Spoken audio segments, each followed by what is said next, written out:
G'day. This is a little series I've decided to do called Purposeful Consumption. Basically, going into the end of last year, I realized I was wasting tremendous amounts of time streaming content that didn't really interest me and just scrolling endlessly through multiple apps.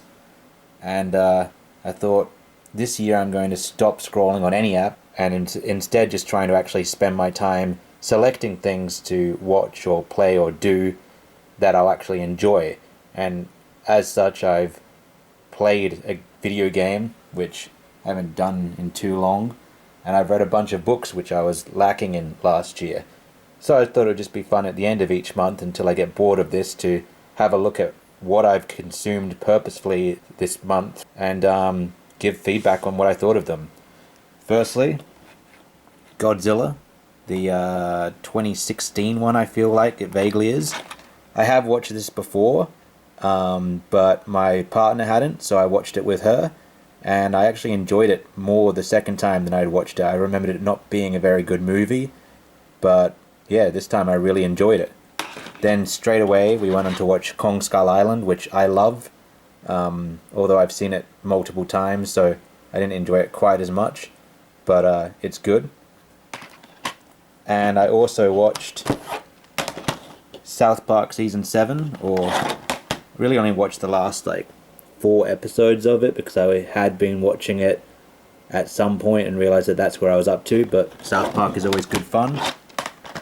And finally, Van Helsing, which is another movie I've watched many times over, but this is the first time I watched it in Blu-ray quality, and it was just shockingly good. It looks beautiful in Blu-ray, so if you've only watched it on TV in the 90s or early 2000s rather, or on VHS or even DVD, because I've got a really crappy DVD copy of this, the Blu-ray is worth it. The sound quality is amazing, the details are beautiful. People shit on the movie, but Van Helsing rocks, and anyone who says otherwise can go fuck themselves.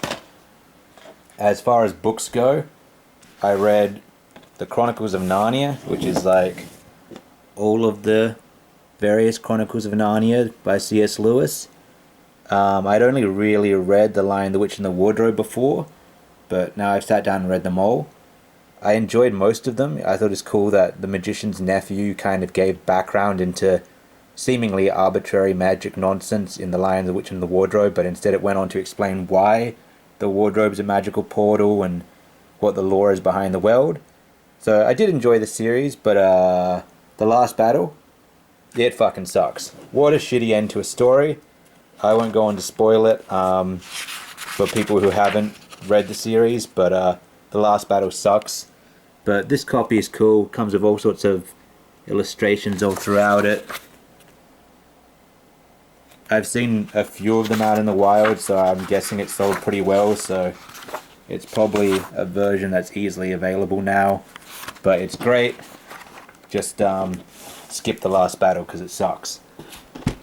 I also read this random philosophy review, which has got 3 papers in it. I feel like I'm maybe the first person who've ever read it, because especially in the second paper, a lot of the pages were still connected, it hadn't been printed properly, so I had to cut the pages apart with scissors to be able to read what was in between them.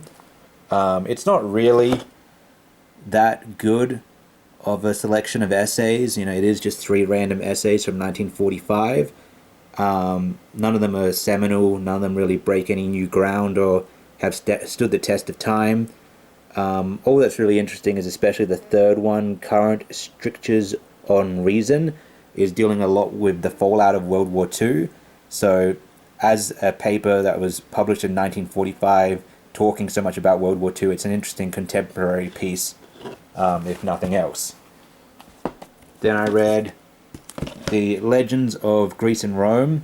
It is just a fair basic children's book, but I had to put something in the car when I was waiting, and I do love classical history, so it was just a good fun, really basic, children's level refresher on a good selection of classic Roman myths. So I'm not going to recommend it, but it was fine. Then H.G. Wells' The War of the Worlds. Phenomenal read. I've read several H.G. Wells stories at this point. I've read The Invisible Man, and I've read The Island of Dr. Moria. It's always great. Love H.G. Wells. Definitely recommend.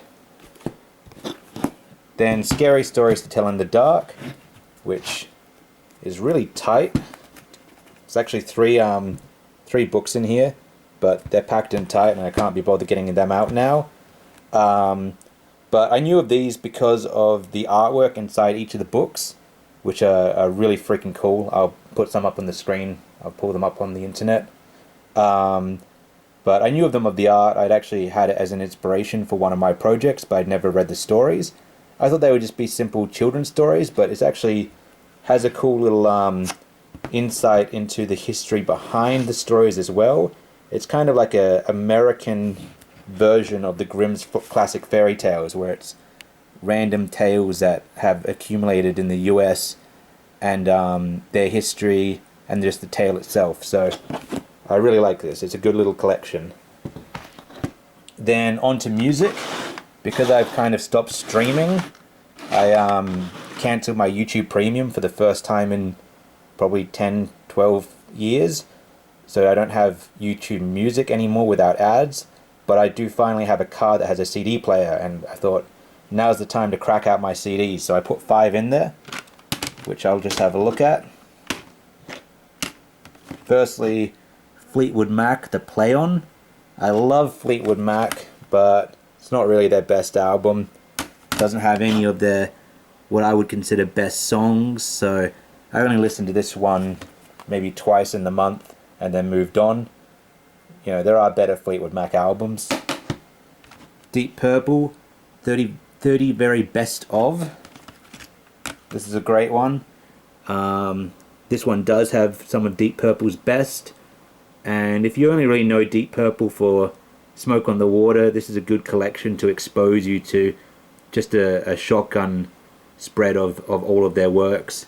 It also has, 18 songs on it, so if it's going to be one of your 5 albums in the car, at least it's got a good amount of songs for some variety. Also, great selection for variety, Spiderbait, The Greatest Hits. I've seen them live twice now, probably 20 years apart, and both times they did amazing concerts. This is a great selection of their music. It's got You're Fucking Awesome, it's got Calypso, it just rocks. It's a excellent CD. Love it. Hits of the 60s, another great one just for variety. This one has 20 songs on it, and if you're a bit of a hippie like I am, it's a real good selection of music.